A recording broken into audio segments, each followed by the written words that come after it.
The priestess then began gathering other items around the hut. Dried sage leaves, palm oil, a long white candle, and a coil of rope made from plant fibers. As she walked, she explained softly to Akune, "We will create a protective circle and call upon the guardian spirit of my lineage.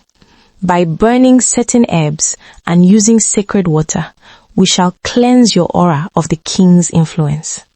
Then I will invoke the severing, cutting the spiritual cord that ties you to Omeago. It will be like cutting an umbilical cord, but on the astral plane." Akune listened intently, though not all the terms were familiar to her. She only understood that it was complex but possible. Will it hurt?" she asked quietly. Chinwe paused in her preparations to look at Akune kindly. "You may feel some pain, child. Often, when dark bonds break, there is a physical and emotional sensation, like pulling out a barbed thorn. But it should pass quickly. Are you prepared for that?" Akune straightened, despite her weariness. "I am. I'd endure any pain to be free of him." The priestess's lips curved in a proud smile. "Good. Your courage and resolve will aid the ritual. Fear can weaken the spirit, but you are strong." As they waited for Obi to return, Chinwe tended to Akune's immediate needs. She brought out a bowl of warm porridge and urged Akune to eat. "You need strength. Rituals can be draining, and you have already spent yourself escaping." Gratefully, Akune ate a few spoonfuls of the porridge. It was simple millet and plantain, but to her it was the sweetest thing after her ordeal. Chinwe also gave her a dry wrapper cloth to change out of her damp one. Akune quickly did so behind the screen, feeling much more human once in dry cloth and with a bit of food in her stomach. When Obi returned with the jar of spring water, Chinwe directed him to gather firewood and build a small fire in a pit behind the hut. It was now late morning. The plan was to conduct the ritual at night time, when spiritual energies were strongest and more concealed from prying mortal eyes. They had the day to prepare. Akune wanted to help, but Chinwe insisted she rest. "Sit in the shade, conserve your energy. You can help me by focusing your mind and intentions on breaking free. Think of your family. Think of life beyond this fear." So Akune spent midday resting on a mat under the baobab tree, while Obi and a couple of other villagers, whom Obi told only that a powerful cleansing ritual was needed for a guest, assembled what was needed: a stack of firewood, fresh leaves of a sacred plant called aruru, and even a live white hen at Chinwe's request, likely for a purification sacrifice. During these hours, Akune reflected on everything. She missed her parents dearly and wondered if they were safe back in Kata. Surely they must have heard something was amiss when the palace discovered her missing. Did the king send soldiers to her village? The thought made her worry, but she hoped the king's own troubles now would distract him from retaliating against her. She also thought of the other queens whose spirits were trapped in those gods. Would breaking her curse free them in any way? Perhaps not, but maybe exposing the king would allow proper rites for those women to be done. She silently prayed for Nwadi, Orunta, and Ifeoma that they would find peace. The afternoon passed slowly. Villagers kept a respectful distance from the baobab tree, sensing something important was happening. A few curious children crept near, only to be shooed away gently by an elder. Obi's mother stopped by with concern to offer a herbal drink to Akune, which she accepted gratefully. Obi had evidently given a brief story that Akune was under a bad spell and needed the priestess, which was enough to earn the villagers' sympathy and cooperation without revealing her royal identity. Finally, as dusk began to settle and the sky turned amber, Chinwe declared it was time. Akune's heart rates quickened in both anticipation and nervousness. Obi lit the fire in the pit until it crackled steadily, casting dancing shadows around the clearing behind the hut. Under the baobab's massive presence, the priestess began drawing a circle on the ground around the fire using chalk and sprinkled white ash. She also drew sigils at cardinal points, north, south, east, and west, on the circle's edge. "Sit here, Akune," Chinwe instructed, pointing to a spot on one side of the fire. Akune obeyed, sitting cross-legged on a mat that had been placed for her. The priestess then gave Obi a gentle look. "You have done much, Obi. The rest we must do alone." It was a polite way to ask him to give them privacy for the spiritual rite. Obi looked at Akune, concern plain in his eyes. He had been a steadfast presence all day and clearly worried for her. Akune offered him a small, grateful smile. "I'll be all right," she said softly. "Thank you for everything." He nodded, reluctant but respectful. "I'll be nearby if you need anything. May the gods watch over you." With that, he stepped outside the circle and moved back to stand at a distance, just in front of the hut, where he could still see but was out of the sacred space. Chinwe took a bundle of sage and other herbs, lit them in the fire until they smoked, then walked around Akune, wafting the cleansing smoke. She muttered prayers as she did so, words in Igbo and another older language. The smoke's aroma was pungent but soothing, and Akune inhaled it, imagining it driving away any lingering evil around her. The priestess then set the white hen on the ground inside the circle. She chanted and gently passed the hen over Akune, a ritual transfer of negativity into the bed. The hen clucked quietly, oddly calm as if subdued by the chanting. Chinwe took a moment to look directly at Akune. "The cleansing will begin now. Once it's done, I will sever the bond. Be strong no matter what happens. Do not leave the circle until I tell you, and do not touch the necklace until instructed. Understood?" Akune took a deep breath and nodded. Understood. Thus began the ritual in earnest. The priestess tossed special powder into the fire, causing it to flare up with greenish flames. She called upon her ancestors and the guardians of the land. She sprinkled the spring water around Akune in droplets that caught the firelight like tiny stars. Then she began an eerie, beautiful chant that rose and fell with the crackling of the fire. Akune closed her eyes as Chinwe had told her earlier to do during the intense part of the cleansing. Almost immediately, she felt a warmth wash over her body, as if an unseen wave of heat emanated from the fire and passed through her. It wasn't painful, but it made her skin prickle and her heart thump faster. The priestess's voice grew louder, commanding any evil attached to Akune to depart. She mentioned Omeago by name, denouncing his dark influence. At the mention of his name, the necklace around Akune's neck suddenly felt ice cold, then burning hot. Akune gasped and nearly opened her eyes, but remembered to keep them shut and remain still. She heard Chinwe throw something into the fire, likely the hen as sacrifice, though Akune didn't look to confirm. The flames roared. Akune felt a tightening in her chest and a sharp ache pulse from the necklace through her body, like a chain tugging at her heart. She bit her lip hard, tasting blood, trying not to cry out. This must be the bond reacting to the cleansing. It was as if King Omeago's hold on her was fighting back, not wanting to let go. Chinwe began the severing invocation. Her voice rang clear as a bell in the twilight. "By the sacred flame and ancestral might, we cut the cord of darkness tonight. The life that was stolen returned to its own. The chain that enslaved by fire be undone." She repeated variations of this decree in Igbo and in the spiritual language. Akune suddenly felt a searing pain from the necklace, now almost as if hands were strangling her with it. Unbidden, her eyes flew open. To her shock, she saw faint shapes swirling in the smoke around them. 3 figures of light and shadow. They looked like women. Akune's had to recognize them. Nwadi, Oronta, Ifeoma, the spirits of the queens. They hovered, watching.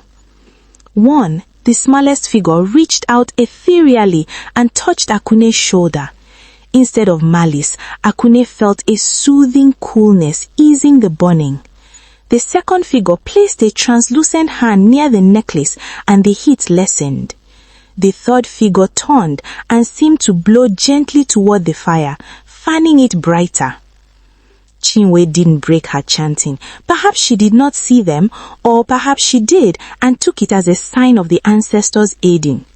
With a final loud cry, the priestess threw the last of the spring water on Akune and the fire simultaneously. The effect was immediate and profound. The fire exploded in a plume of steam and smoke, and Akune felt something snap like an invisible rope caught by a divine sword. The necklace around Akune's neck broke at the clasp and fell into her lap. The pain vanished instantly, leaving only a hollow sensation, and then a rush of lightness filled her chest. It was over. Akune knew it deep in her soul before the priestess even spoke. The oppressive presence that had lingered on her since the wedding night lifted entirely. She sobbed once, a sound of relief and release. When the smoke cleared, the glowing figures were gone. Perhaps mere hallucinations, or perhaps Akune believed the spirits of the dead queens had lent their strength to free her, and now that her bond was broken, they too were free to move on. She hoped so. Obi, seeing the ritual conclude, rushed over, concern melting into joy as he saw Akune's expression of relief. "Is she?" asked the priestess. Chinwe nodded. "She is free of the king's curse. The bond is broken." Obi let out a whoop of happiness before catching himself. He grinned at Akune. "That dark king won't harm you now." Akune managed a smile back. She felt exhausted to her bones, but it was a good exhaustion, the kind that comes after winning a battle. "I feel lighter," she admitted. Indeed, it was as if a heavy chain had been taken off her soul. The night was fully upon them now. Stars glittered above, and the village of Nshoko was quiet, its residents mostly indoors. The priestess carefully placed the broken necklace into the fire pit's embers. "Let the last physical link burn to ash," she said. Akune and Obi watched as the gold and coral slowly blackened and melted in the intense heat. Though relieved, Akune knew one part of this ordeal remained: King Omeago himself. "What will happen to the king now?" she asked softly. "When the bond broke, will he know? Will he come after me?" Chinwe's face grew serious. She gazed into the fire. "He will certainly feel it. Such dark magic, when severed, often backlashes on its caster. I suspect at this very moment, King Omeago is discovering the price of his evil deeds. His ill-gotten youth and strength will fail. Whether he will come after you, I cannot say, but in his state, I doubt he can." Obi placed a reassuring hand on Akune's shoulder. "You are safe here. He'd be a fool to cross into our kingdom causing trouble. And now he doesn't have his sorcery to hide behind." Akune took comfort in their words. Still, she felt a pull inside her heart, not of magic, but of responsibility. "I must return," she said, suddenly, surprising them both. "Return to Obinigba?"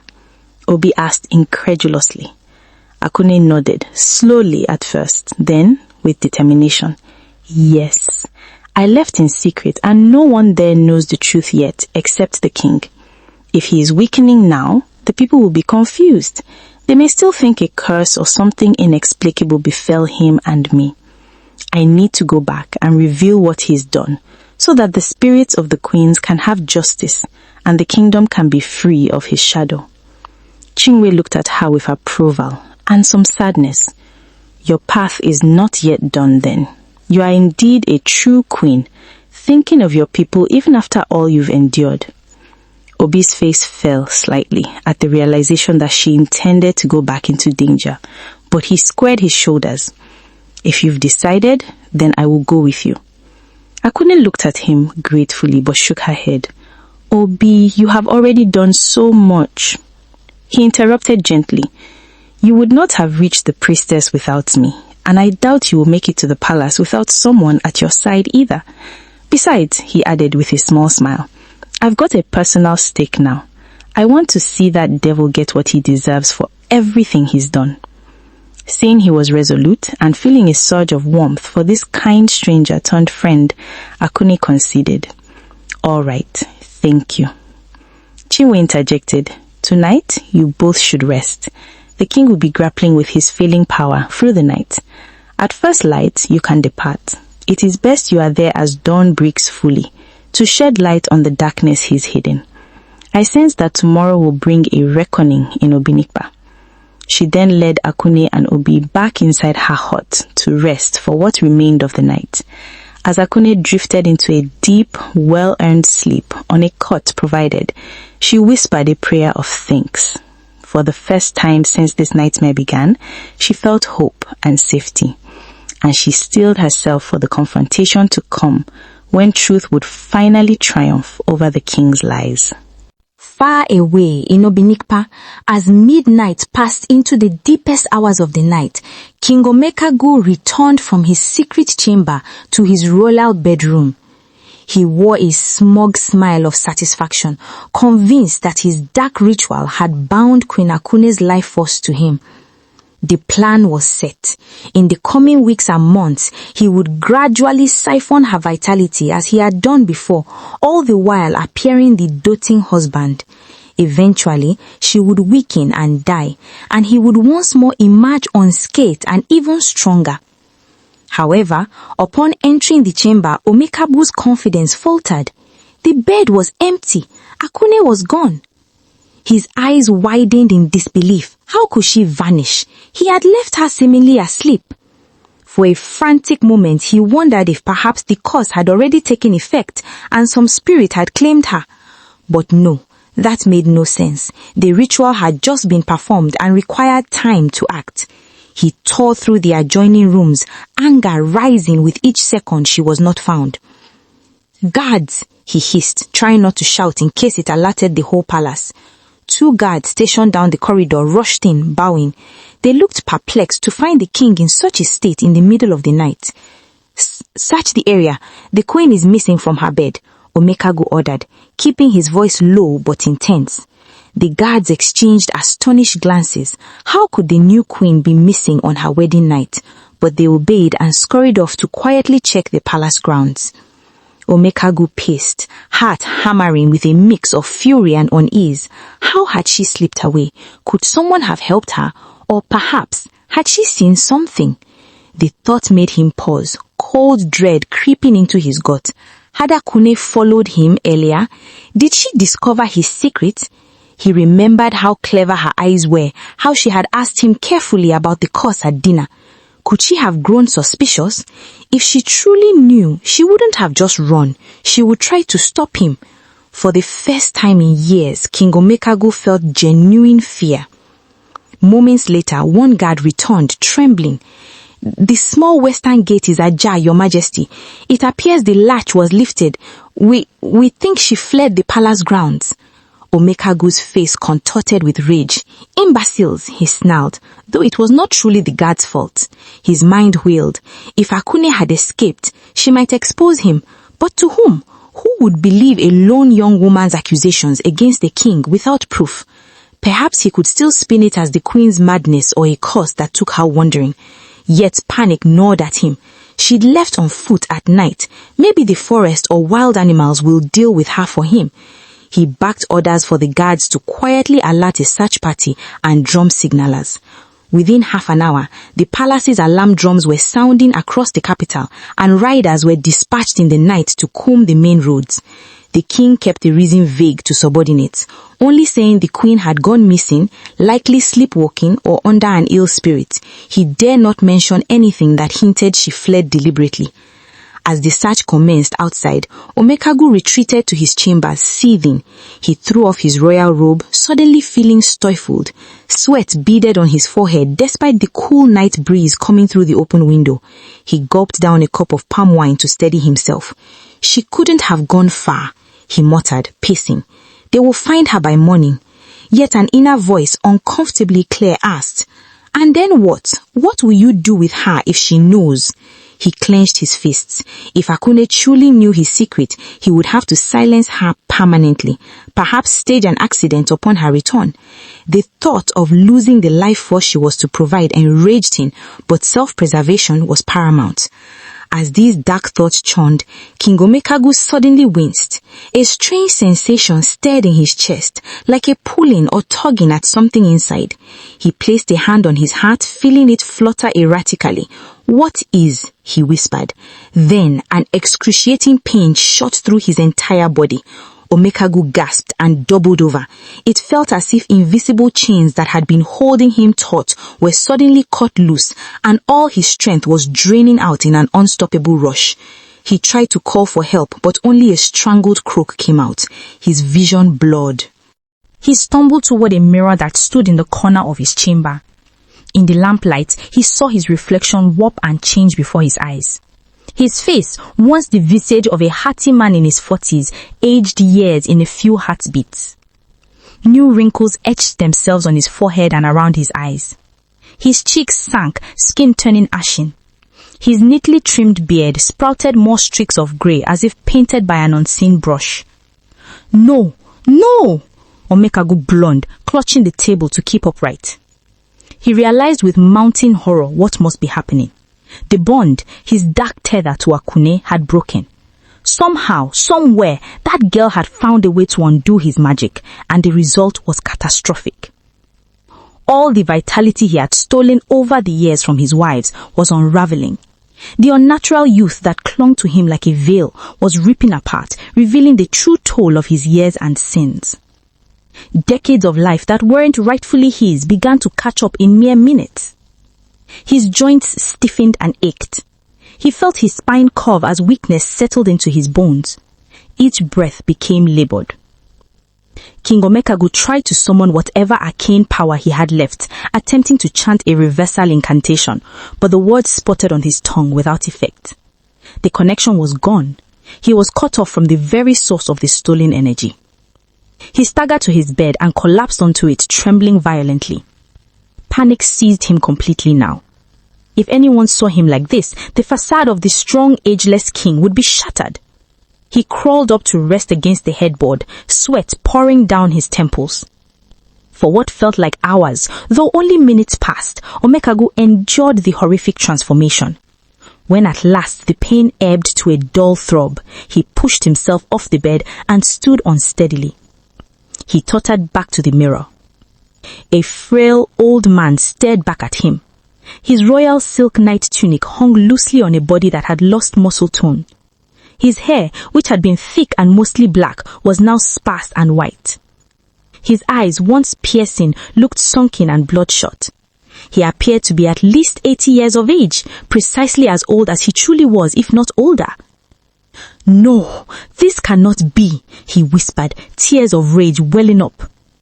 In all his dark dealings, he had never foreseen a day when he would be stripped of his gains so suddenly. A faint knock came at the door. "Your Majesty, are you well?" It was the voice of Chief Ume, his chamberlain, sounding concerned. The drumming and search had roused some of the inner court, and word was spreading that something was amiss. King Omeago's mind raced. He dare not let anyone see him in this state until he figured a plan. Summoning a hoarse voice, he replied, I am unwell. Do not enter." He cleared his throat, trying to maintain authority in his tone. "Chief Ume, see to the search. I believe the queen wandered off under a night spell. She must be found." "Of course, Your Majesty, but are you certain you do not need the royal physician? You sound ill," Ume called through the door, puzzlement in his voice. "I said I'm fine," Omeago backed, but the effort sent him into a coughing fit. He silently cursed. This was bad. He couldn't hide forever. Outside, the sky was beginning to lighten with approaching dawn. The king realized with a sinking feeling that daybreak would bring expectations. The new queen would be presented to the people formally, and the king often gave a morning greeting on the palace balcony after a royal wedding night to show all was well. With Akun missing and himself looking like a withered husk, that charade was impossible. He had to act to control the narrative. Maybe he could spin this as a mighty curse, striking him down for the loss of his queen. Yes, maybe he could claim some malevolent spirit took Akune and aged him in punishment. It was a desperate idea, but it might evoke sympathy and fear among the people rather than suspicion of his wrongdoing. Omeago hobbled to a wardrobe and hastily threw on a long robe with a hooded cloak to conceal his appearance as much as possible. The effort left him winded. He caught his reflection one more time. Even he barely recognized the old man before him. As dawn broke fully, an uneasy stir pervaded Obinigba's capital. The alarm drums had ceased, but now rumors flew. People had heard that the new queen was missing. Some said she was taken by the curse, whisked away by angry spirits in the night. Others speculated she ran from the king because she was terrified. And now an even stranger rumor grew. Those servants who had glimpsed the king in the early morning claimed he had fallen gravely ill and looked different. By sunrise, a crowd of concerned citizens, elders and chiefs began to gather in front of the palace. They demanded answers, quietly at first, muttering among themselves. 3 queens dead had been bad enough. Now the 4th had vanished overnight. Whispers of curse grew louder. Did the curse finally strike the king himself? Was the kingdom under spiritual attack? Inside the palace, Chief Ume and the council of elders convened, alarmed by the developments.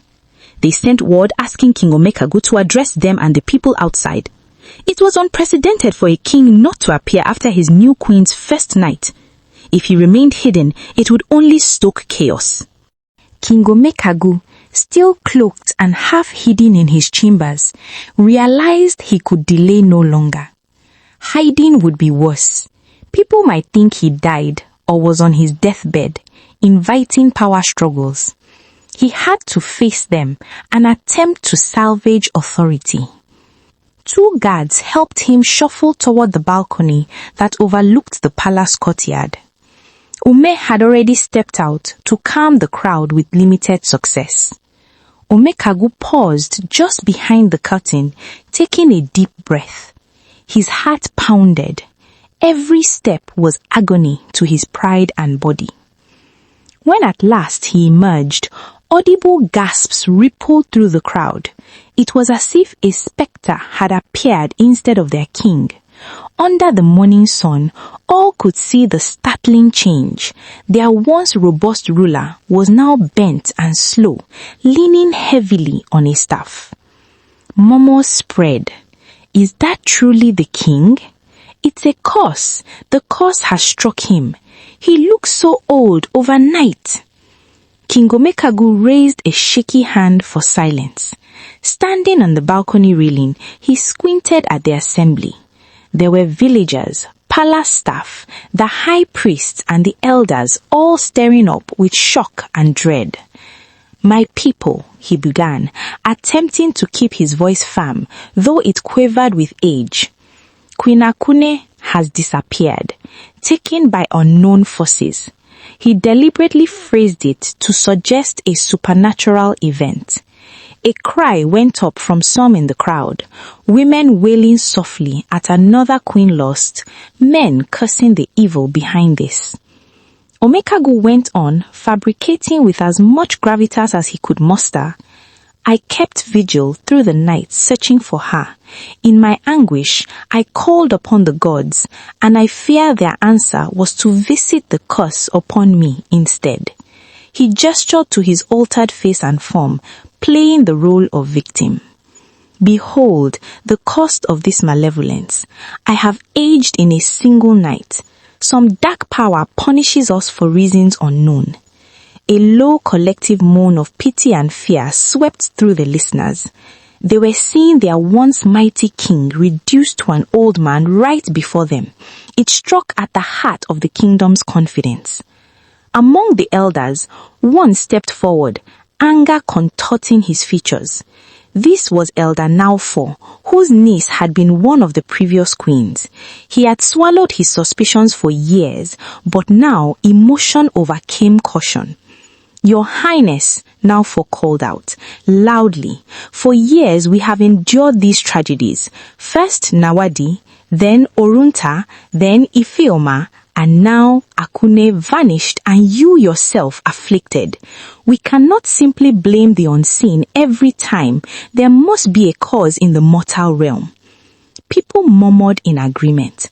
Others shished in, fearful to challenge the king even now. King Omeago's eyes flashed with panic at the turn in tone. "Mind your tongue, elder," he snapped hoarsely.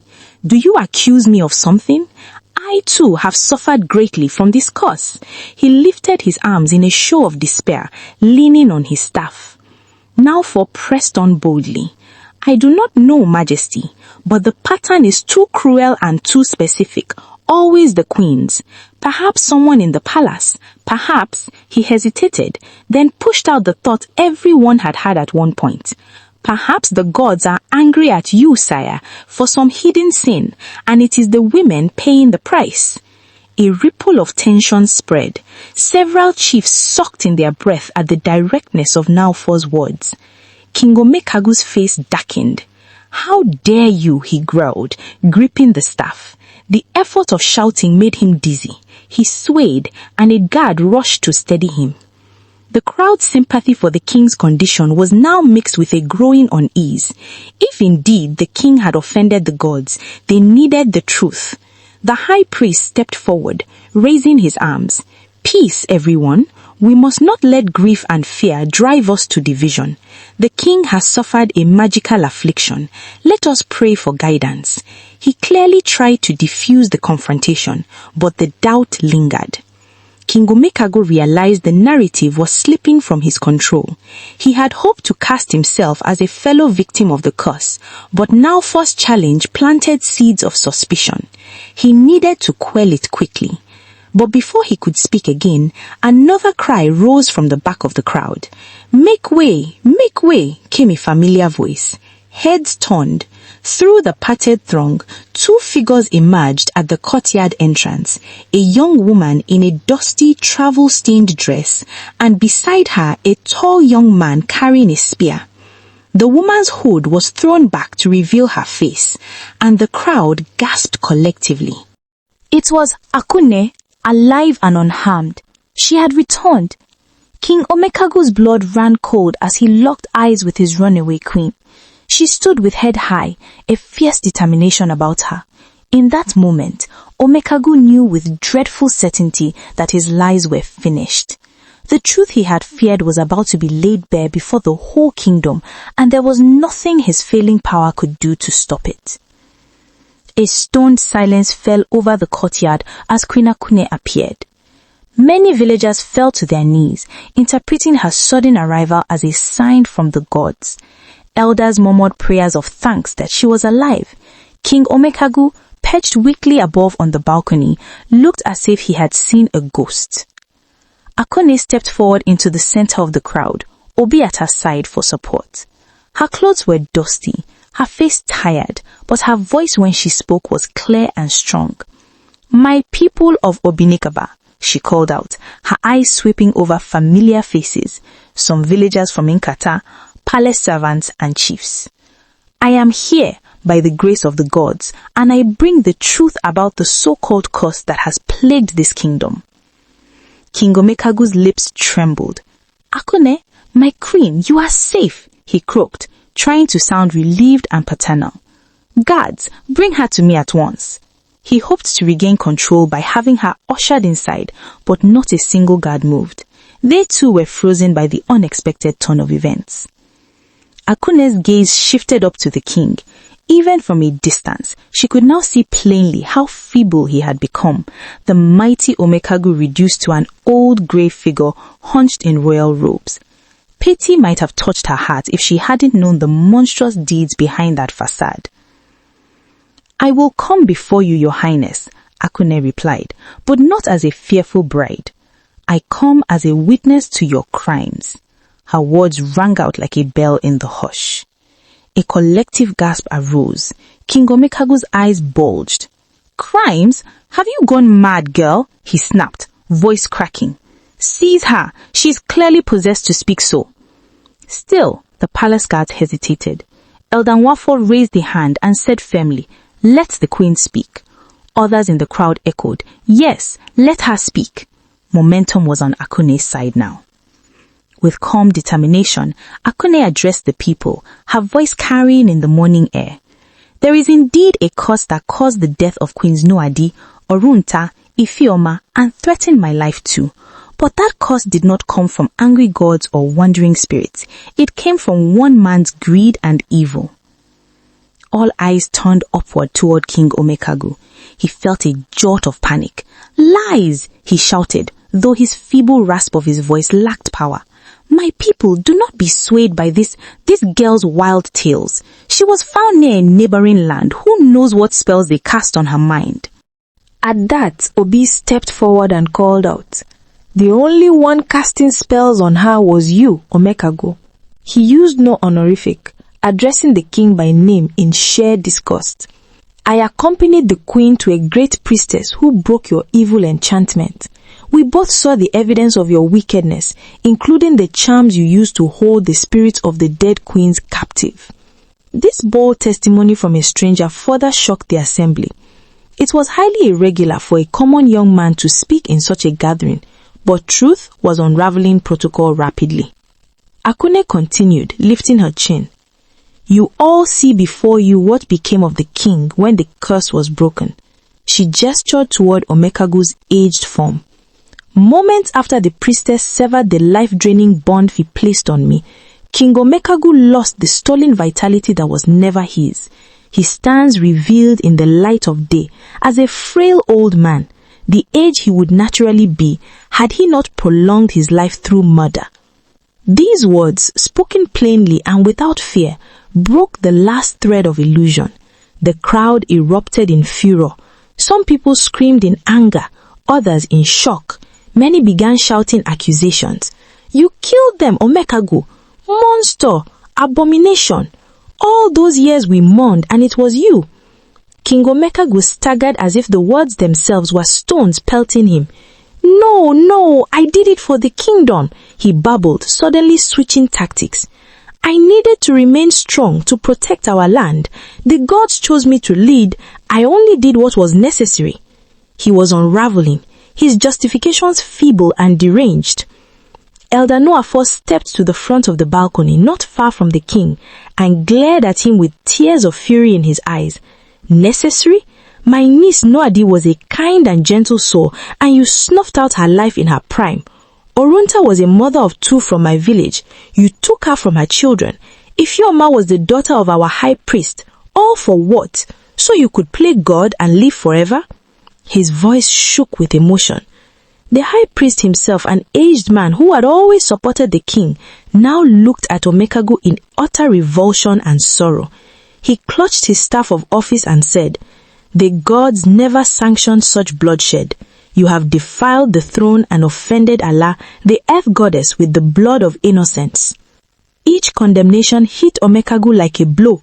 Surrounded by accusing stares and enraged cries, the king's defiance crumbled. He raised his hands in a pathetic gesture of supplication.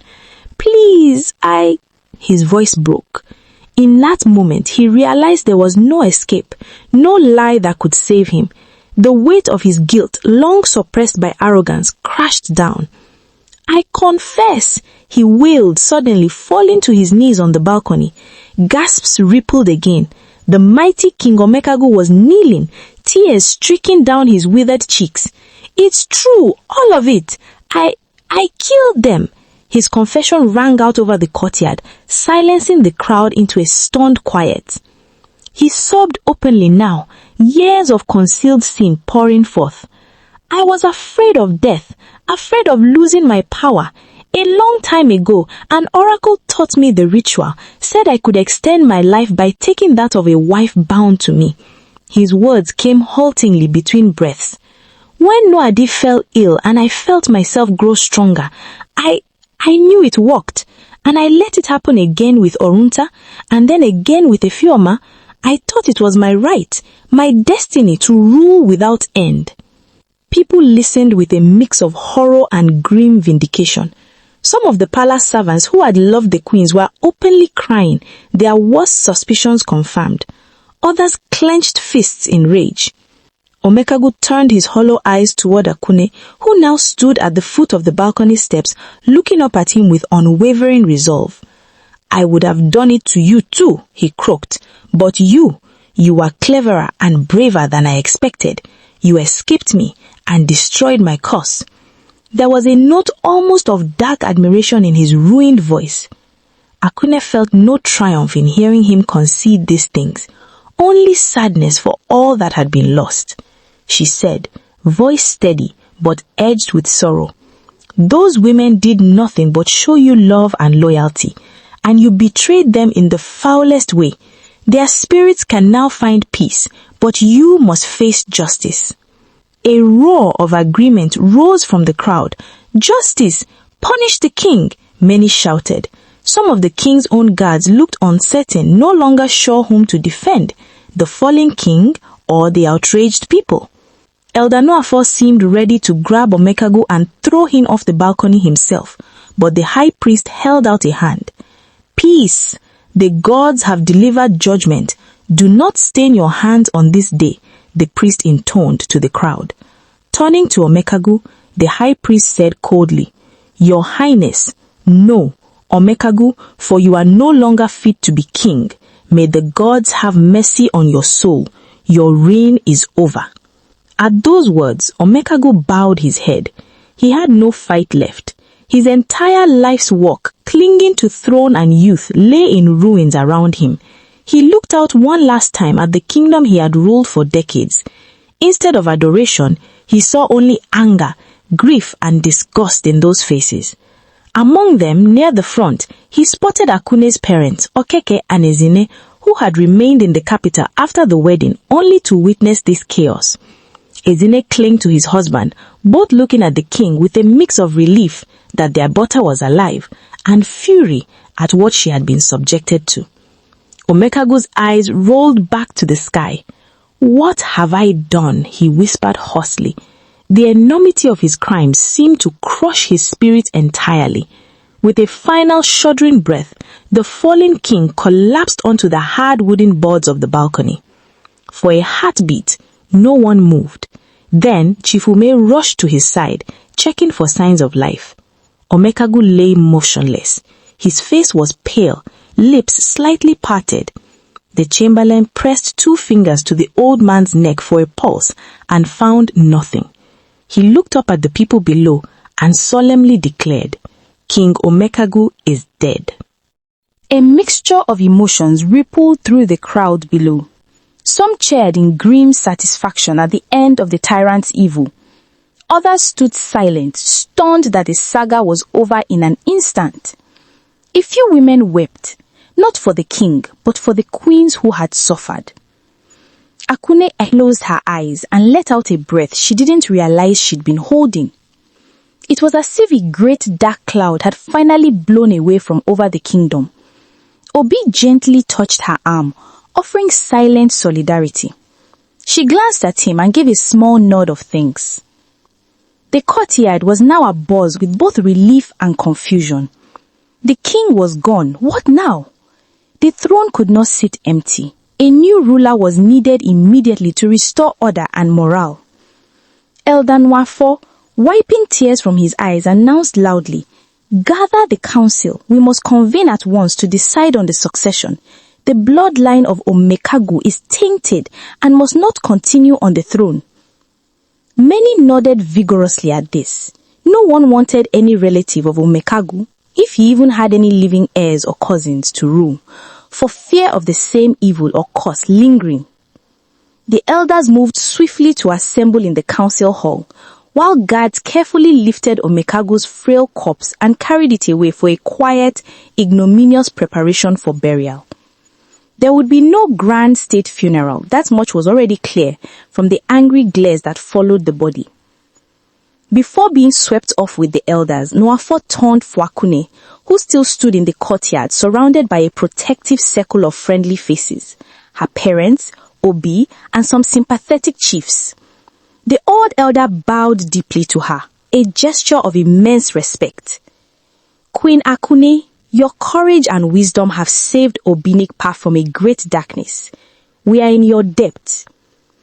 Akune flushed slightly at the sudden adulation, shaking her head.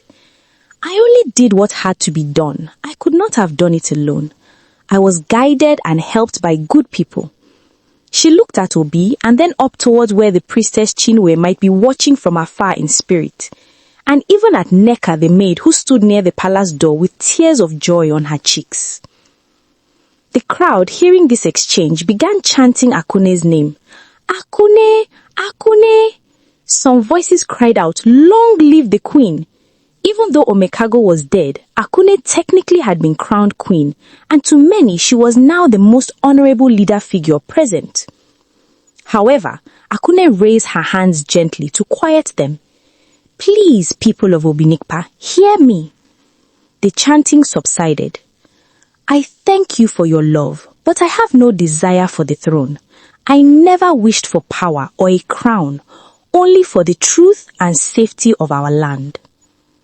Her mother, Ezine, stepped forward, tears streaming, and hugged Akune fiercely. My daughter, you are a hero, she whispered, voice full of emotion. Okeke joined, wrapping both wife and daughter in a strong embrace, too moved to speak. The high priest, overhearing Akune's demurral of the throne, nodded approvingly. Such humility is noble.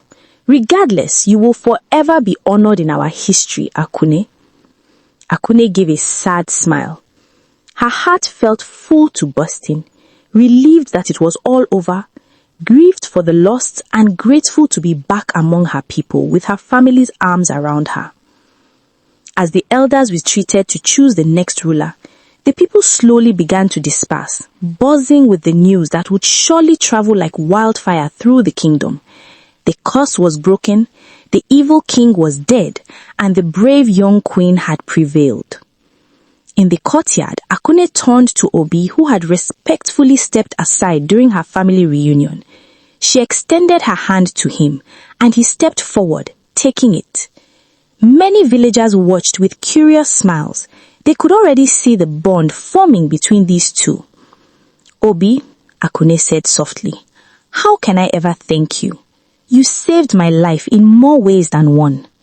Obi shook his head, his eyes warm.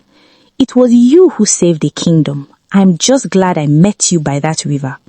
They exchanged a look of deep understanding and respect. No more words were needed in that moment. Above, the morning sun climbed higher, shining down on Obinikpa with renewed brightness. The dark night had passed. Truth had triumphed, and with it came the dawn of a new era for the kingdom. The hours following King Omeago's death were filled with both relief and urgent decision-making. The elders of Obinikpa wasted no time convening a council in the palace's great hall. For the first time in years, their discussions were free of the oppressive shadow of Omeago. Yet, they faced a weighty task, choosing a new ruler to lead the kingdom out of this dark chapter. Akune was invited to attend the council meeting as an honored witness, but she politely declined. She had said what she needed to say and exposed the truth. The matters of kingship, she felt, belonged to the elders and the people now. Instead, she spent that time in the courtyard with her family and with Obi by her side, accepting the thanks and blessings of grateful townsfolk who came up to her. Neka the maid brought her a shawl to replace the one she'd lost, draping it around Akune's shoulders with affectionate care. Akune embraced her, knowing Neka too had suffered under the weight of secrets all these years. Inside the hall, voices rose and fell in debate. Some elders initially proposed that Akune herself should remain as monarch. After all, she was a crowned queen and beloved by the people for her heroism. But others pointed out that traditionally, a woman did not rule alone in Obinikpa, and more importantly, Akune was not of the royal lineage, and Akune's own lack of interest in power was apparent. Elder Nwafo spoke firmly. No blood of Omeago must stain the throne again. We must choose someone of integrity from a different family line who can restore honor and stability. There was unanimous agreement on that point. After some deliberation, a consensus emerged around one man, Chief Arinze. He was a middle-aged noble from a distant province, respected for his wisdom and just leadership in his region. He had no kinship ties to Omeago's clan. During Omeago's reign, Chief Arinze had often diplomatically counseled for gentler policies and was beloved by his people. By afternoon, the decision was sealed. Chief Arinze was escorted into the hall. Though caught by surprise at the turn of events, he humbly accepted the council's nomination to kingship for the sake of the kingdom's unity. The elders performed a brief anointing ceremony to signify the transfer of authority, pressing sacred chalk to Arinze's wrists and forehead. Word spread quickly through the capital that a new king had been chosen. That evening, as the sun set, a simple coronation was held in front of the gathered populace. There was no lavish feast or fanfare. The mood was more of solemn renewal. People lit oil lamps and torches around the courtyard to witness the moment. Akun stood with Obi, her parents and Neka among the onlookers as Chief Arinze stepped forward, clad in a plain white robe. The high priest placed the heavy golden crown of Obinikpa gently on Arinze's head and declared, "Behold King Arinze of Obinikpa, chosen by the elders and affirmed by the people. May his reign be long and just." The crowd, weary but hopeful, cheered and clapped. King Arinze raised his hand and spoke with humility. "I take on this duty with a prayer in my heart, that I may heal the wounds of the past and lead as a servant of the people. Together, we will restore honor and prosperity to our land." His words resonated. Many felt a corner had truly been turned. The nightmare was over. Now, practical matters of governing and reconciliation loomed, but with an honest man at the helm, there was hope. After the coronation, King Arinze approached Akun personally. The new monarch was a gentle-eyed man with a steady demeanor. He bowed to her in respect, a gesture that made Akun flush and shake her head. "You owe me no bow, Your Majesty," she said, returning a curtsy instead. King Arinze smiled kindly. "Queen Akun, the council and I wish to offer you a place of honor in the royal household, should you desire it. You have proven yourself wise and courageous. As the widow," he caught himself, since Omeago's death technically made her a royal widow. "As the Queen Dowager, perhaps, you would be well within rights to remain here and advise, or we could arrange lands and a title for you." Akun appreciated the gesture, but she was quick to respond. "Your Majesty, you are gracious, but I wish for nothing more than to return to my family and live a simple life." She glanced back at Okeke and Ezine, who stood proudly behind her. "I have seen enough of palaces and intrigues to last a lifetime. My heart belongs to the quiet of my village, to the farmlands and the river." King Arinze nodded in understanding. "That is a noble choice.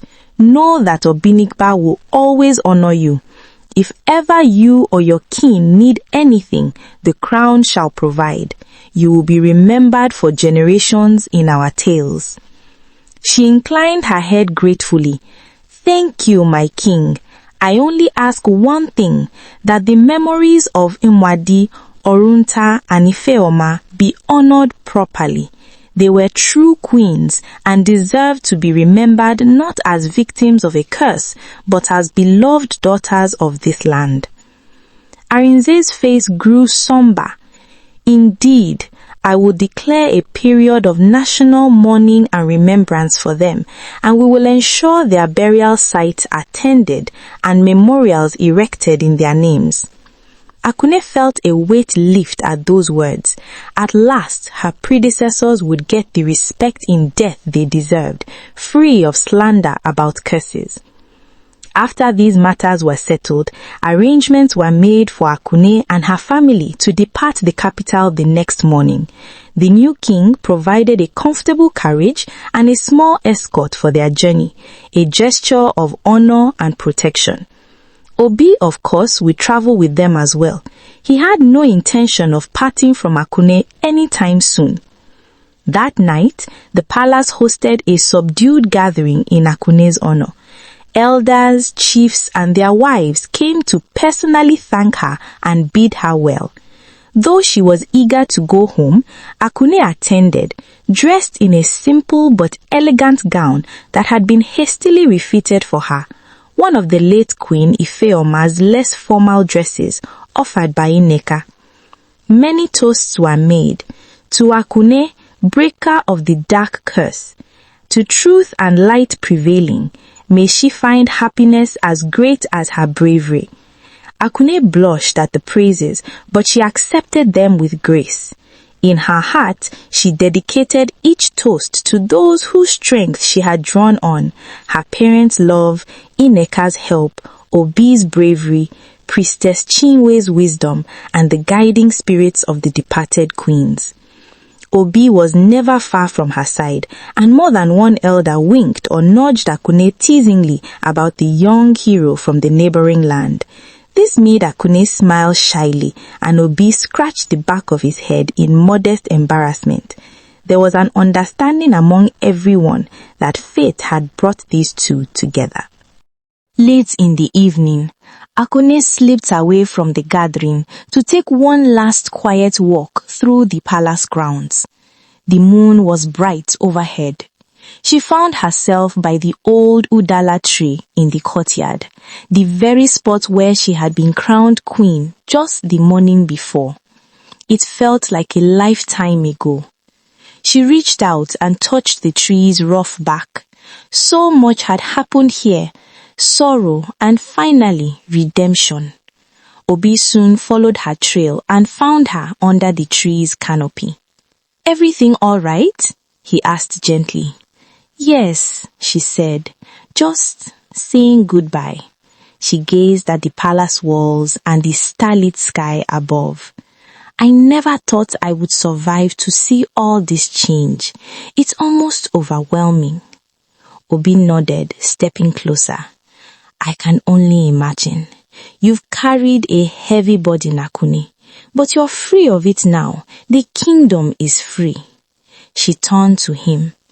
Thanks to help from a kind stranger who became a dear friend. She reached up and took his hand, their fingers intertwining naturally. Her heart fluttered slightly. This closeness was still new, but it felt right. Obi smiled. "Meeting you was the best twist of fate I've ever had." There was warmth and sincerity in his eyes that made Akune's cheeks warm. They stood like that for a quiet moment, hand in hand, beneath the Udala tree, the night breeze gently swirling falling petals around their feet. In that silence, promises were made without words. Both knew their journeys were now bound together, as surely as the stars that travel the sky side by side. By dawn, Akune and her family were ready to depart. The new king Arinze and many well-wishers gathered at the palace gates to see them off. Arinze embraced Akune in a final gesture of respect. Nneka, tears in her eyes, loaded Akune's carriage with packages of food and gifts for the journey, fine cloth, beads, and even a sealed letter of commendation from the council to present to Nkata's Lulej elders, honoring her bravery. Akune hugged Nneka tightly. "Take care, Nneka. Thank you for everything. I will never forget you." "My lady, Akune," Nneka corrected herself with a smile. "The gods keep you safe and happy. You deserve all blessings." The older woman stepped back, wiping her eyes with a corner of her headscarf as Akune climbed into the carriage. Okeke and Ezine sat inside the carriage as well, eager to return home with their beloved daughter. Obi chose to ride alongside on horseback, close to the window where Akune sat. He wore a new tunic gifted by a grateful chief, and with his spear at his back, he looked every bit like a gallant guardian. With a creak of wheels and the soft clop of hooves, the procession moved out. The people of the capital lined the streets, offering waves and calling out blessings. Safe journey. Thank you, Akune. Our prayers go with you. Akune peeked out the carriage window and waved back until her arm was tired, her eyes misting at the outpouring of affection. She had arrived in this city under dread and left under cheers, a twist she could never have foreseen. As the road wound out of the city gates and over the green hills toward Nkata, Akune sighed contentedly and settled back in her seat. Her mother squeezed her hand. "We are taking you home, my dear, just as I prayed we would," Izine whispered, smiling. Okike nodded in agreement, eyes shining. "And what a story you'll have to tell the village. They will sing about you, Akune."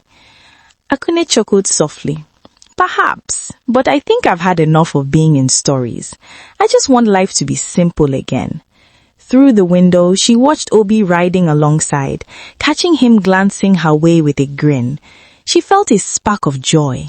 Simple, perhaps, but not without its own quiet adventures, she thought.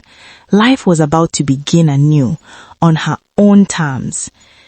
When the carriage bearing Akune and her family rolled into Nkata village, a great cry of joy went up from the villagers.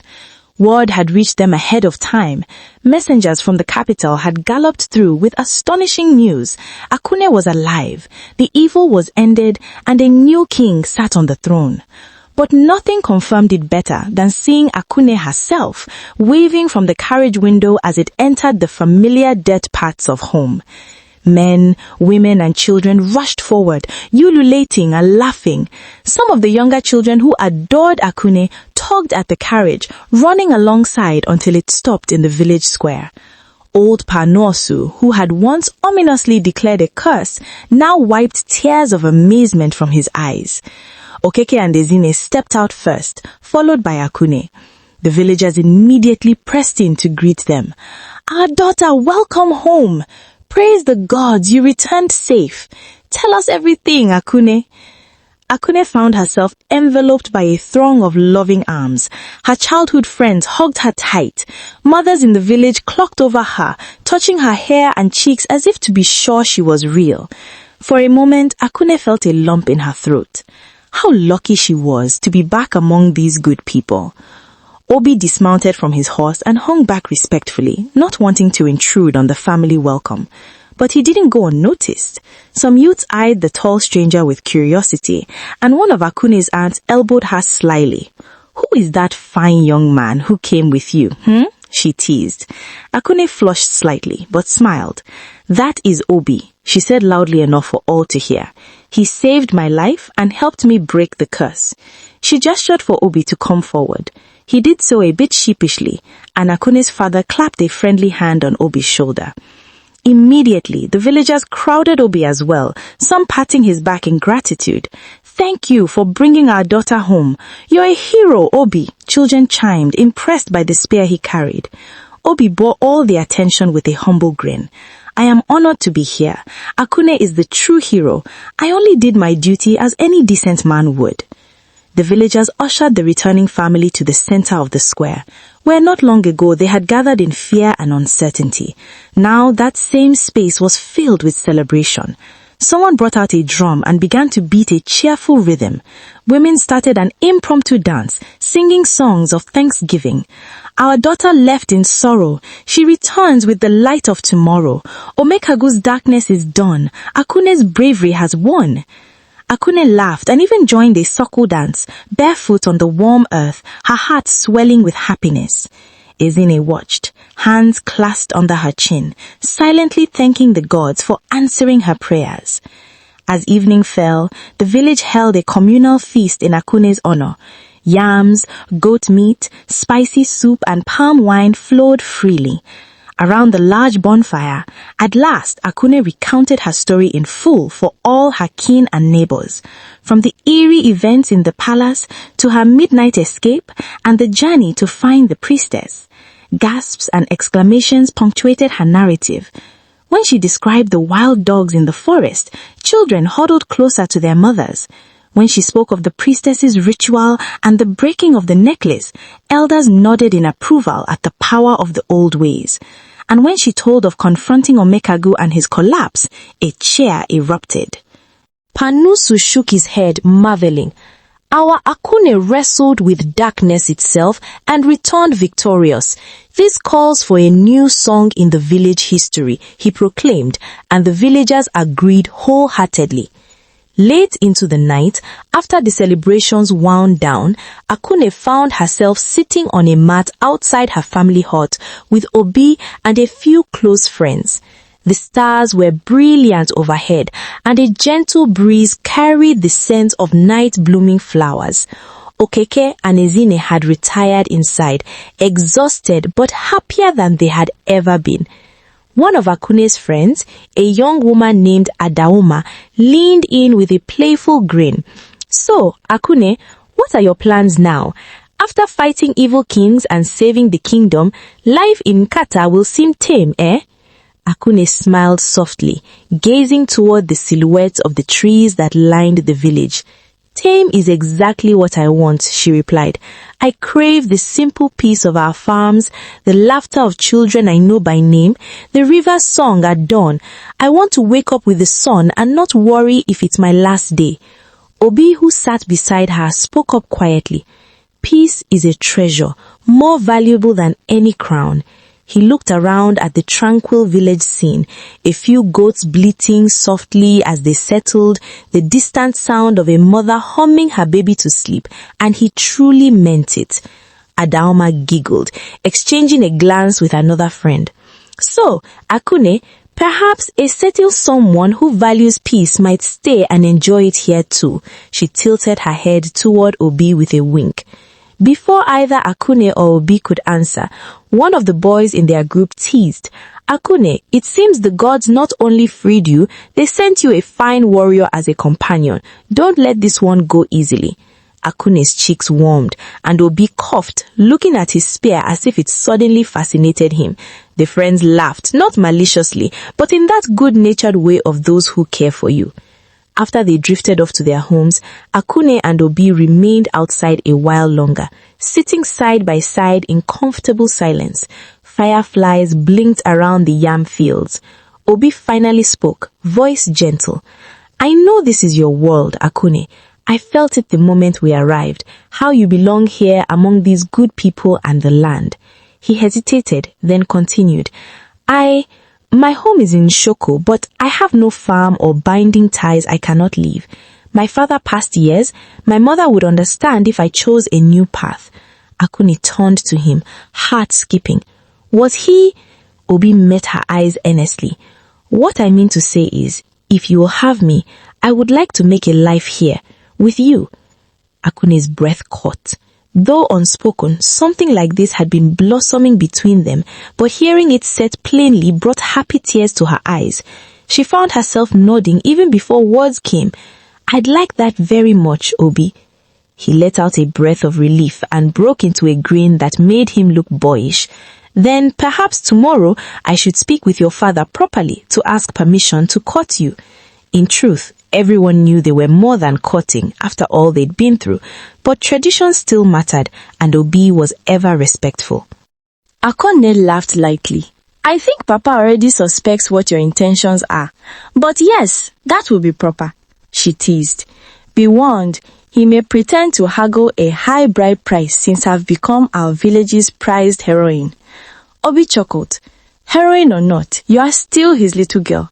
I'll pay in cows and yams, whatever he wants. He gently took her hand. You are worth more than all the wealth in the world, Akune. She squeezed his hand, heart full. In that moment, under the starlight, they both knew their futures were intertwined. The nightmares of the past were fading, replaced by dreams of a humble, happy life together. As expected, the next day Obi formally met with Okeke. The entire village was abuzz, despite attempts to be discreet, that the brave stranger would ask for Akune's hand. Okeke, playing the role of the protective father, sat with a serious face outside his hut, as Obi respectfully stated his wish to marry Akune. Ezine stood by, beaming proudly, despite trying to hide her smile behind her shawl. Some village elders and family members gathered a bit away, whispering and watching. They all liked Obi already. He had proven his character 100-fold. The negotiation was quick and filled with chuckles. Okeke demanded an exorbitant bride price, jokingly. 50 fat yams, 10 goats, and a canoe of palm wine. Obi feigned a scandalized look, which made everyone laugh. In the end, they settled on a reasonable token bride price in line with local customs, which King Arinze had already pledged to cover anyway as a gift. With that, it was official. Akune and Obi were to be wed. The village erupted in celebration once more, as if the festival would never end, but this time for a joyous union, not a farewell. Over the next few days, preparations for the wedding were set in motion. Though Akune insisted on a modest ceremony, the entire village insisted on contributing to make it wonderful. The women wove new mats and collected colorful flowers to decorate the gathering area. The men brewed extra palm wine and even built a larger outdoor pavilion from palm fronds for the feast. Word traveled to Nishoko, and Obi's mother and a few kin journeyed over to Nkata, eager to meet the famed Akune and see their son wed. The meeting of the two families was heartwarming. Obi's mother embraced Akune and thanked her for saving her son during the river ordeal. Obi had told her that part of the adventure, playing down his own heroics. Akune assured her it was Obi who saved her. Both mothers shed happy tears that their children had found love through such trials. In the evenings, around the hearth, Akune would sometimes grow pensive, thinking back on everything. One such night, as she sat outside with her mother shelling egusi seeds for soup, Ezine touched her arm gently. "What is it, my dear? Your eyes are far away." Akune smiled softly. "I was just thinking of Queen Nwadi, Orunta, Ifeoma, whether they know what has happened." Ezine paused, then said quietly, "I am sure their spirits are at peace now, Akune. You freed them from that wicked hold. And our new king is honoring them, yes?" "Yes," Akune nodded. They had received a message that King Arinze held a memorial and traditional cleansing at the palace for the late queens, and Omeago's name was being removed from songs of praise. It felt right. Ezine continued, "Sometimes the gods choose someone to bear a hard burden so that many others can be saved. It seems you were that person, my daughter. We are all so proud of you." She squeezed Akune's hand. Akune leaned her head against her mother's shoulder, feeling the contentment of being home and loved.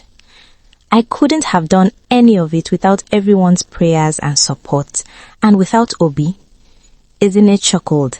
"Ah, yes, that young man. I see how you two look at each other. The kind of bond forged in struggle is very strong. Your father and I are happy. He is a good man." Akune sighed happily. "He is. I never imagined I'd find someone through all of this.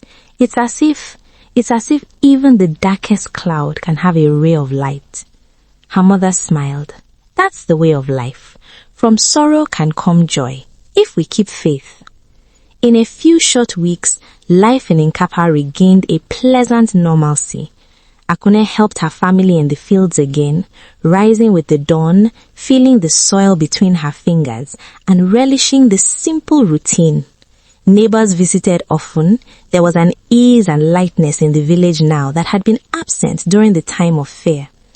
The story of the cursed brides had become a cautionary tale, told and retold, but with a heroic ending thanks to one of their own. And each day, as the sun started to set, Akune and Obi would take a walk together, sometimes to the riverbank where she had played as a child, sometimes just along the village path. They talked about everything and nothing, learning each other's likes and dreams. She discovered Obi had a playful sense of humor behind his polite exterior. He could make her laugh with a perfectly timed joke or a silly observation about a goat's stubborn antics. He learned that Akun loved to tell folk tales and sing old lullabies, and often encouraged her to sing for him, which she did bashfully under her breath as they strolled. One golden evening, as they sat by the river watching its gentle flow, Obi said, "My mother asked if we plan to live in Nkata or in Shoko after marriage." This was a practical question. Usually, a wife might join her husband's village. Akun looked at the familiar trees across the water, considering, "Where do you want to live?" Obi shrugged lightly. "I can be happy anywhere as long as we're together. Inshoko has my few relatives, but Nkata has your family, and this is where we overcame everything. It feels like home to me too now." Akun felt warmth at that. "Then here, Nkata, is where we'll build our home. Mother and father have some land they offered to us at the edge of the compound. We can erect our own hut after the wedding." Obi nodded, smiling. "I'd like that. And I'm sure we'll visit in Shoko often as well. It's not far, only half a day if you don't fall into any rivers." He gave her a teasing grin. She laughed and gently swatted his arm. "No more dramatic river rescues, please. I've had enough adventure." The day of their wedding approached gently, with none of the dread that accompanied her royal marriage day, only excitement and a few nerves of the good kind. Akun often reflected on how starkly different this union was. She was choosing a partner out of love and trust, not being chosen as a sacrifice. It felt like life giving a compensatory gift for all she had endured. The day of Akun and Obi's wedding dawned bright and jubilant. Nkata village had never seen a celebration quite like this. It was as if all the love and relief built up over the past months poured into making this day perfect. By early morning, the compound was a flurry of activity. Women swept the central courtyard clean and drew beautiful patterns on the ground with colored chalk and crushed camwood. Men set up canopies of palm fronds for shade and arranged benches for guests coming from nearby villages and even across the border. Akun sat inside her family hut, surrounded by a gaggle of aunties and friends who helped her dress. They had sewn her a special wedding blouse from bright yellow fabric and a wrapper with patterns of red and gold. Around her neck, Ezine clasped a necklace of coral beads. Not the cursed one of old, but a new one, gifted by the new King Arinze in goodwill. It was a symbol not of bondage, but of honor. "You look so beautiful, my daughter," Ezine said, holding Akune's face in her hands briefly. Tears glistened in the mother's eyes yet again, but this time they were wholly happy. "Thank you, Mama," Akun replied softly. She took a deep breath, feeling a swarm of butterflies in her stomach, a far cry from the cold dread she'd felt on her royal wedding morning. This nervousness was sweet and joyful. Outside, the sound of drumming and singing signaled that the ceremony was about to begin. Obi's family had arrived and brought gifts for Akun's family, baskets of yams, jars of palm oil, and bolts of cloth, customary offerings as part of the marriage rites. The village elders, including Pamosu, oversaw the exchange with much banter and good-natured haggling, though most of it was symbolic at this point. Finally, it was time for the bride to be presented. Adoma and a couple of young girls acted as Akun's attendants, leading her out of the hut. A cheer went up from the gathered crowd when they saw her radiant figure. The sunlight caught the gold threads in her wrapper, and with her smiling face, she practically glowed. Akun's friends trilled cheerful ululations as she walked to the center of the courtyard where the ceremony would take place. Under the shade of the largest udala tree in the village, far humbler than the palace courtyard tree, but beloved nonetheless, Obi awaited. He wore a new tunic of deep blue with an embroidered vest, and on his head a simple cap denoting he was the groom. If he had been handsome to Akun before, today he stood especially tall and proud. When he saw her approach, his grin was wide and unguarded, the expression of a man deeply in love and overjoyed. The village's oldest living couple, Akun's own grandparents, were given the honor of blessing the marriage. Her frail grandmother and grandfather stepped forward, each holding half of a kola nut. In a loud voice for all to hear, grandfather declared, "We break kola to bless this union. May the gods grant Akune and Obi long life, prosperity, healthy children, and unending understanding." He broke the kola nut and gave pieces to the bride and groom, who respectfully chewed them, symbolizing they would share life's fortunes and challenges.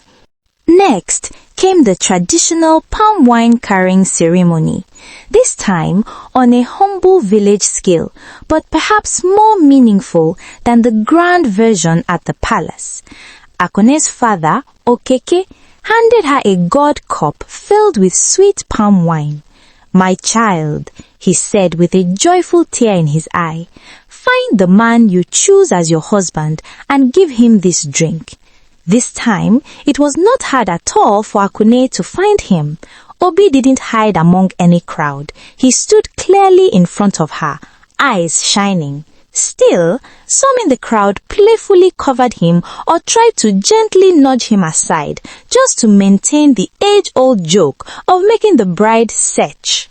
Laughter rippled as Akune wove through a teasing throng of young men who pretended to be potential grooms, asking, "Is it me?" only to be waved off amid giggles. At last she stood before Obi. They both felt their hearts quicken. With a bright smile, Akune knelt and offered the cup up to him. "Obi, you are the man my heart has chosen. Please drink." Obi took the cup, his hand brushing hers, and he drank deeply as everyone clapped and whooped. He then helped her to her feet and, in a gesture that wasn't strictly tradition but felt right, he left a bit of wine in the cup and raised it to Akune's lips. She covered his hand with hers and sipped, sharing the drink. The elders nodded approvingly. It signified their mutual commitment and love. Panosu stepped forward as a village officiant of sorts and announced, "Before these witnesses, the ancestors and the Almighty, I declare Akune and Obi husband and wife. What a happy day for us all." A joyous roar erupted. Drums thundered into an upbeat rhythm, and the women broke into a jubilant marriage song. "Oh Malicha Dimma, oh beautiful one, she marries the brave man. Their love is stronger than iron, their bond blessed by the land." Akune and Obi were swarmed by well-wishers. Her friends danced around her, clapping and singing. Obi's comrades from Inshoko lifted him briefly in celebration. The couple were then seated side by side on a special bench decorated with flowers, while villagers came in turns to present them with gifts, baskets of fruits, handmade mats, carved wooden utensils for their new household. One by one, community members gave their blessings. "May you both grow old in peace. May your children be as bright as stars. May hardship never separate you two." Akune felt tears of happiness spill down her cheeks as she thanked each person. She caught sight of her mother and father, her mother dabbing at her eyes with a cloth, her father's chest puffed with pride, yet his face soft with emotion. To think a short while ago, they thought they had lost her forever, and now they were witnessing her wedding under the best of circumstances. Life had truly come full circle. Even the high priest from the capital had sent a representative with a gift, a pair of blessed sculpted figures representing harmony in marriage, along with a note conveying King Arinze's congratulations to the couple. It seemed everyone wanted to be part of this happy conclusion. As they eased toward evening, the feast began. Under lantern light and a rising moon, the village indulged in good food and dance. Unlike the strained opulence of the palace feast at her royal wedding, this celebration was genuine and full of laughter. Young and old danced in circles. Obi's mother taught some Nekata villagers a unique dance step from her region, causing much delight. Children darted about sneaking extra palm wine diluted with water as a treat. The stars overhead seemed to twinkle in tune with the drums. At one point, Akune and Obi slipped away from the center of attention to catch their breath.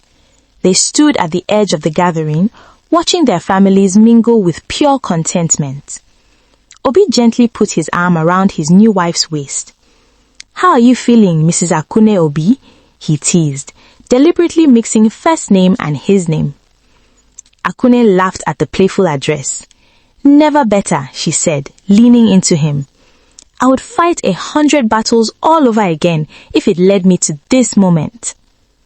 "Let's hope you won't have to," he chuckled, then added more seriously, "though I know you could if needed." They shared a quiet smile. Nearby, fireflies glowed in the bushes, as if joining the celebration with their tiny lanterns. Okeke approached with Ezine.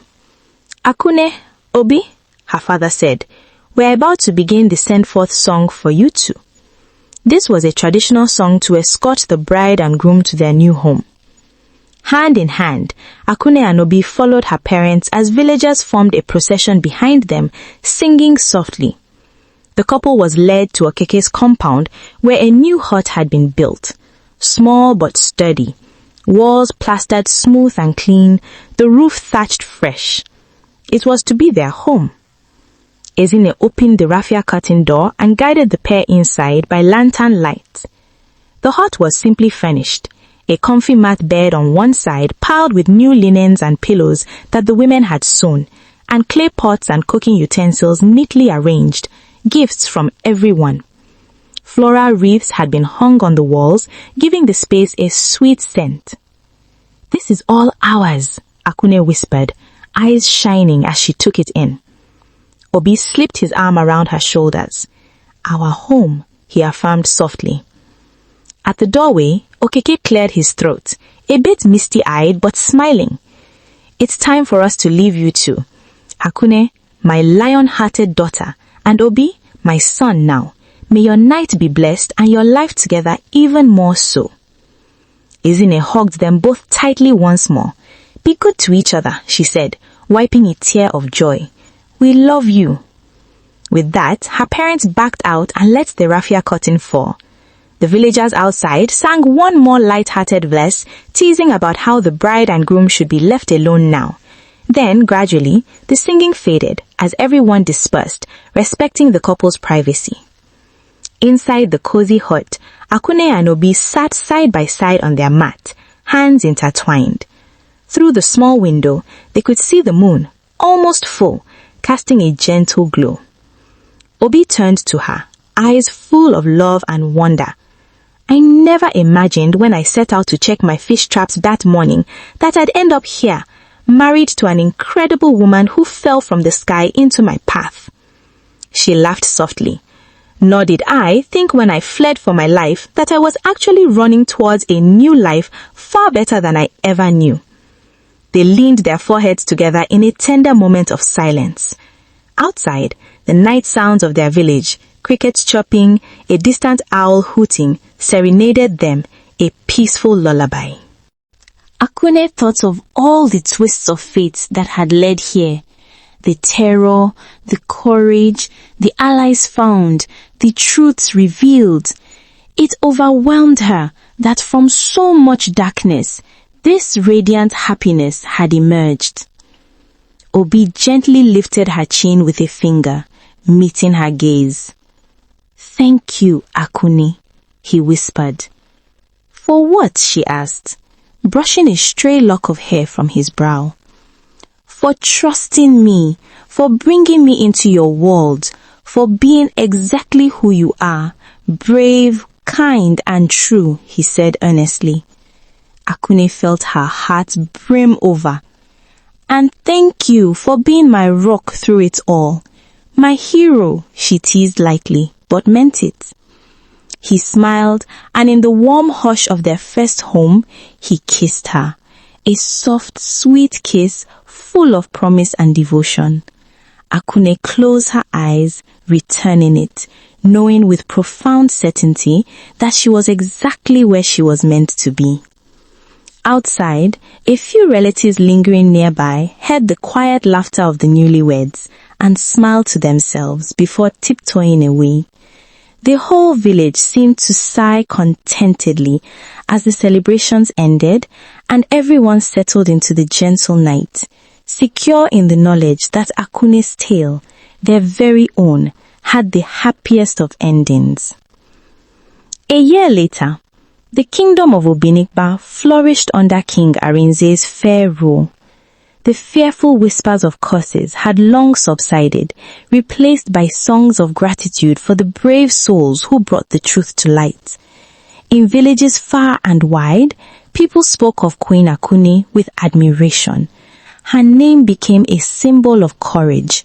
Mothers would hold their infants and whisper, "Grow to be bold like Akune," and fathers would recount the tale by the fireside. In Nkata, life was gentle and good. The scars of the past year had healed like a field after rain, leaving the soil richer and the air clearer. In a cozy hut at the edge of Okeke's compound, Akune and Obi built their happy life together. Each morning, they rose with the sun to tend the family's yam plots and fetch water from the stream. Each evening, they shared laughter over simple meals, often hosting Obi's mother or Akune's parents for dinner, their home filled with warmth and the aroma of cooking soup. On one particularly golden afternoon, Akune sat under the shade of the old Udala tree, the very one where she had married Obi. In her arms dozed a round-cheeked infant, their 2-month-old son Chidi. His tiny fist clutched a bit of his mother's blouse as he slept. Nearby, Obi was carefully carving a wooden toy for the baby, a little bird, during a break from farm work. Izine and a couple of village women were winnowing green not far off, occasionally cooing at the baby or exchanging knowing smiles about the new parents under the tree. Life had taken on a pleasant rhythm, marked by the seasons and the milestones of family. Akune gently rocked Chidi and hummed a familiar lullaby, the same tune Neka once hummed to calm her in the palace. Now it was simply a sweet melody with no fear attached, only love. Obi finished the carving and walked over, presenting the small wooden bird with a flourish. "For our little warrior," he said softly. He tenderly brushed a finger over his son's downy hair. Akune smiled up at her husband. "It's beautiful. You and your birds," she teased quietly, recalling how he'd first been checking on actual traps for birds when they met. They shared a chuckle. Chidi stared, big brown eyes blinking open at the sound of his parents' voices. He gazed at the wooden bird his father held and goggled in approval, or so they imagined. Akune lifted the baby so Obi could cradle him. Watching Obi hold their child, strong arms so gentle, Akune felt a swell of contentment. This was the peace she had fought for unknowingly when she dared to uncover the truth. Just then, a group of children raced by, chasing one another in a game of tag. Among them was Adaoma's young niece, who stopped when she spotted Akune. "Auntie Akune, will you tell us the story again tonight?" the girl piped up, eyes bright with anticipation. Before Akune could answer, one of the boys chimed in, swinging a pretend sword made of palm leaf. "Yes, the story of the king and the brave queen." He swiped the air dramatically, making baby Chidi blink in surprise. Akune laughed gently. It had become a beloved evening pastime. The children never tired of hearing the tale of how the curse was broken. Sometimes Pan also told it, sometimes Okeke, sometimes Akune herself when pressed. "We'll see, little ones," Akune answered playfully. "If you finish all your chores and come after supper, perhaps we'll gather and I'll tell it." A cheer went up from the kids before they dashed off, renewed in their game, now clearly casting one boy as the evil king and a girl brandishing a stick as Akune the hero, much to Akune's amusement. Obi shook his head in wonder, bouncing Chidi in his arms. "Imagine that! You've become a legend in your own lifetime." Akune blushed lightly. It's a bit embarrassing, but if the story can teach them something, I'm glad. Obi met her eyes. It will teach generations to come, no doubt. Our son will grow up knowing his mother stood against darkness and prevailed. He handed Chidi back to her and settled beside them, the little family under the tree's shade. Ezine and the other women had finished their winnowing and now headed over with baskets on their heads, waving. "We're off to start dinner. Don't be late, you three," Ezine called merrily. The community often dined together casually now, switching between houses. "We won't, Mama," Akune replied. As the women walked on, Obi put an arm around Akune and gently pulled her close. Chidi babbled at a passing butterfly, tiny hands reaching. Akune leaned her head against Obi's shoulder and allowed herself a moment to absorb it all. The fragrant smell of ripening fruit in the air, the distant laughter of neighbors drawing water from the well, the steady heartbeat of her husband, the soft coo of their baby. It was a portrait of pure, simple happiness. I think often of how far we've come. This time last year, I was preparing to face something terrible. I didn't know if I'd survive. Obi kissed the top of her head. But you did. We did. And because of that, so many others lived and will live freely. Akune nodded, looking down at Chidi, who had managed to grab the wooden bed toy and was gumming it. Our son will never know that fear, nor will any other young woman in this land have to fear becoming a cursed bride. In the distance, the setting sun bathed the fields in gold. The outlines of Nkata's huts were haloed in that warm light. It struck Akune how the sun always rose after even the longest night, and how life carried on with hope. Chidi shifted into the crook of one arm and freed a hand to tilt Akune's chin toward him. He gazed at her with a soft smile. "You've become a legend in your own lifetime." She returned the smile, eyes shining with humble gratitude. "Not alone. I had help from you, from Priestess Chingwe, from my family, even from those who came before me in spirit. Perhaps everything aligned as it was meant to." They fell silent, content. A gentle breeze rustled the leaves above, a whisper of blessing from nature itself. Eventually, Obi stood, helping Akuni to her feet. "Come, we should go join the others before my mother starts scolding us for keeping Chidi out too long," he joked. They walked back towards the cluster of huts, Akune carrying Chidi now as he yawned sleepily. Her free hand was firmly entwined with Obi's. Every so often, a neighbor would wave or call out a friendly remark. It was a life as ordinary and extraordinary as one could hope for. That night, after dinner, as promised, the village children gathered around a crackling fire under the stars. Akune, with Chidi in her lap and Obi seated beside her, recounted once more the tale of the king's cursed brides, how fear had gripped the land, how truth was sought, and how courage and wisdom broke the spell of darkness. The children listened with wide eyes, though they knew the ending well. Panwosu, sitting in the shadows, added proudly at the end, "And that, little ones, is a true story about our very own Akune and Obi." The children all turned to look at Akune in awe, some giggling because they had heard it many times, others newly inspired. As families began to drift off to bed, one child asked, "Auntie, what happened to the evil king's name? Is it remembered?" Akune thought for a moment. "It is remembered only to teach that greed and cruelty lead to ruin. King Omeago's name will be a warning in our history. But more importantly," she said, gently bouncing Chidi, who had fallen asleep against her chest, "the story shows that even the darkest curse can be broken by the light of truth and bravery." With that, the children nodded sagely. They had gotten the moral many times, but it never hurt to hear it again. Later, as Akune and Ogi lay on their mat under the thatched roof of their hut, with Chidi snuggled on a small cot nearby, Akune whispered a silent prayer of thanks to the ancestors and gods. So much had been lost, but even more had been saved and gained. Lives, freedom, love, all secured because she dared to believe no cause was stronger than the truth.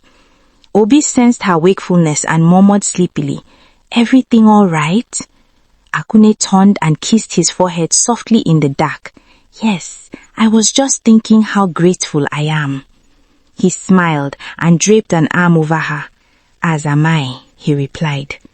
In the quiet, Akune closed her eyes, finally at peace. She thought of the years ahead, raising children, tending fields, growing old with Obi in the village that was her heart. There would be challenges, as in any life, but nothing could ever be as formidable as what she had already overcome.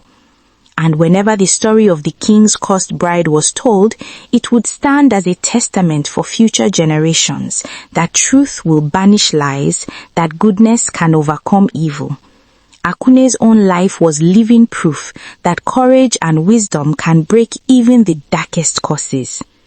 The lesson from this story is that evil may hide behind power, beauty, and tradition for a long time, but it can never stand against truth and courage. King Omeago used fear and dark rituals to protect himself, believing his throne and youth mattered more than human life, yet his own actions became the reason for his fall. Akune's wisdom, patience, and bravery show that true strength is not in force or authority, but in clear thinking and moral courage. The story teaches that no law or tradition is greater than human life, that silence allows evil to grow, and that when one person dares to seek truth and act with integrity, even the deepest curse can be broken and justice restored. Thank you so much for watching. Your love and support mean everything to me. If this story inspired you, please give it a thumbs up and share it with your loved ones to spread the inspiration. I'd also love to hear your thoughts. Feel free to share them in the comments below. And don't forget to subscribe to the channel for more interesting African stories. See you in the next video. Bye.